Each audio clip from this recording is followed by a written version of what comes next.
সুপ্রভাত বন্ধুরা। তো সকালবেলায় এই ব্লগটা শুরু করলাম এক কাপ চা নিয়ে। আর দেখতে পাচ্ছ সবাই মিলে কিন্তু আমরা এখন চা খাচ্ছি বোনের বাড়িতে। পরের দিন সকাল সকাল ঘুম থেকে উঠে সবাই মিলে আনন্দ করতে লেগেছিলাম।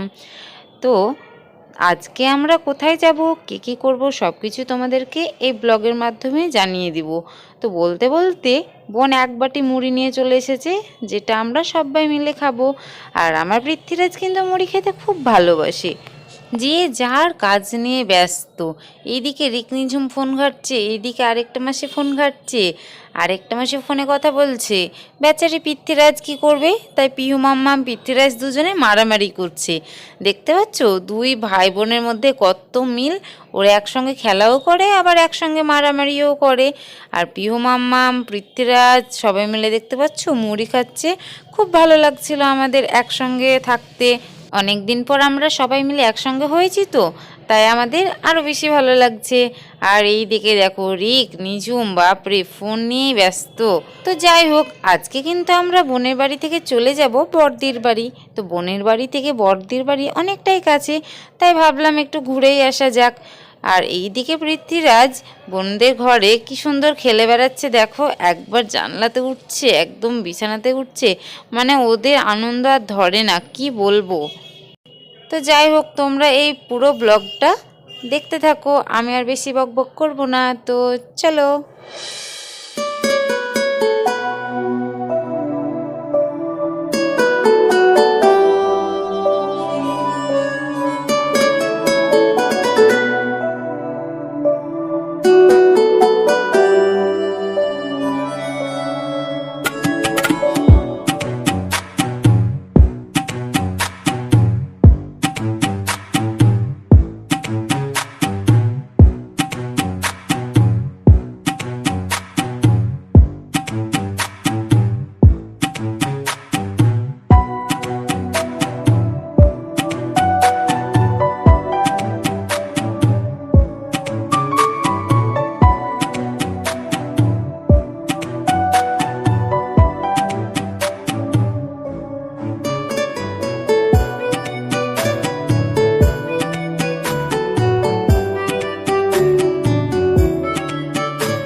আমরা কিন্তু বড়দির বাড়িতে পৌঁছে গেছি।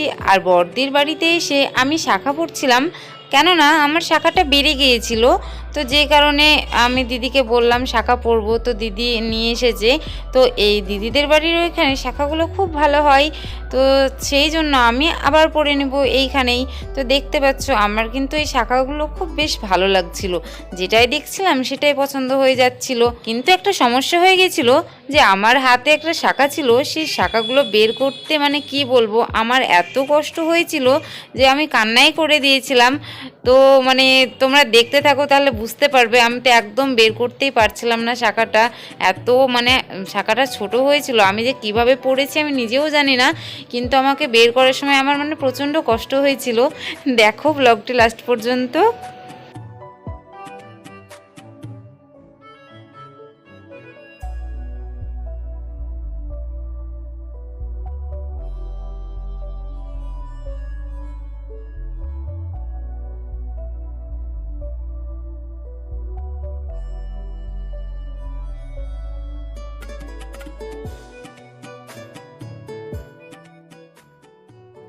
তো তোমরা তো দেখতেই পেলে যে আমার কতটা কষ্ট হয়েছিল শাখাটা বের করতে। তো যাই হোক, তো তারপরে আমি একটা নতুন শাখা পরে নিয়েছিলাম।